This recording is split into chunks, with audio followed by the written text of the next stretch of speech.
Yeah, good morning, Michelle. Thank you very much for having us. Yes, indeed, it's a necessary step.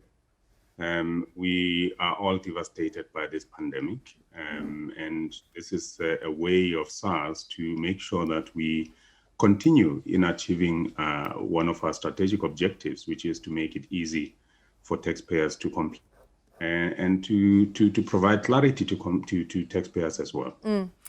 Nat, just clarify for us, who does this deadline extension apply to? The deadline extension applies to taxpayers. These are people who would not ordinarily be in employment or earn income from employment. So it would be anybody else who earns income through other means, rental income, and so on and so on. They obviously have to file and pay at certain times of the year, unlike people who pay as you earn, who would pay on a monthly basis. They pay 6 months after the start of the tax year. So in this case, it would be in August, and they obviously pay before the end of the tax year as well. So they have an extension because they were supposed to have paid, or rather, they're supposed to have filed their returns, and the deadline was in January, but it has been extended to the 15th to the 19th of to the 15th of February. And for auto-assessed taxpayers, which is another category of taxpayers, it's been extended to the 19th of. Those are the two groups of taxpayers that would be affected.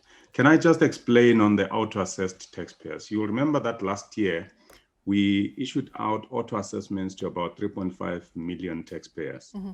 And in that, we indicated that taxpayers had to indicate whether they are accepting the auto-assessment or they are opting to alter the auto-assessment or to change the auto-assessment that was sent through to them.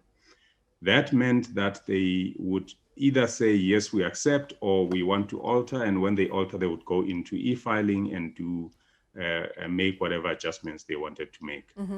Those taxpayers are now given an extension until the 19th of February to make sure that they either accept or alter the auto-assessment that was sent. So two groups, it's provisional taxpayers that have until the 15th of February, and then those taxpayers that were auto-assessed last year that have until the 19th of February. Right. Thank you for that clarity, Nat.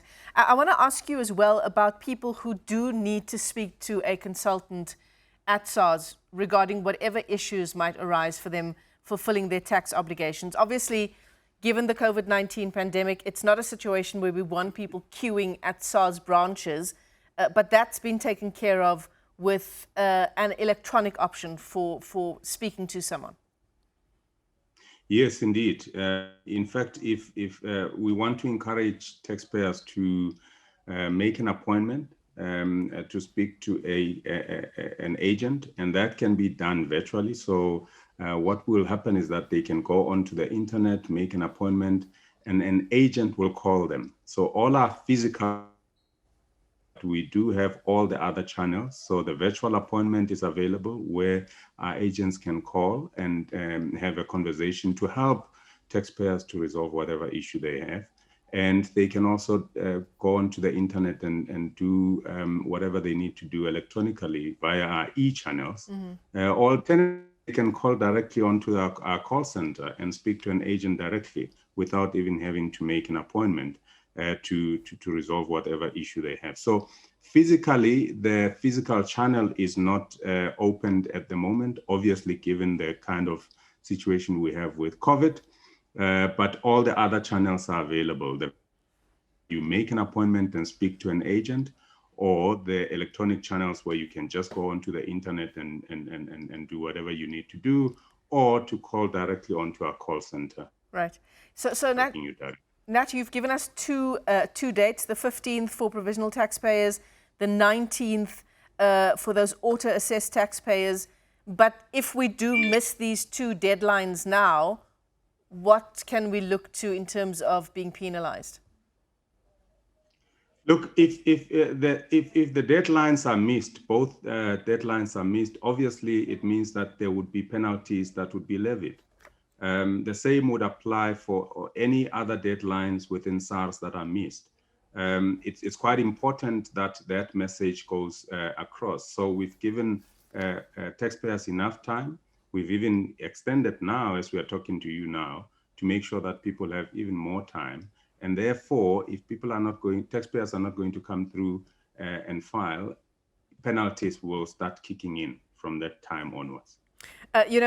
Last year, round about this time, sort of in the middle of the year, we talked about a massive revenue shortfall in terms of collection, around 15 to 20% due to the lockdown.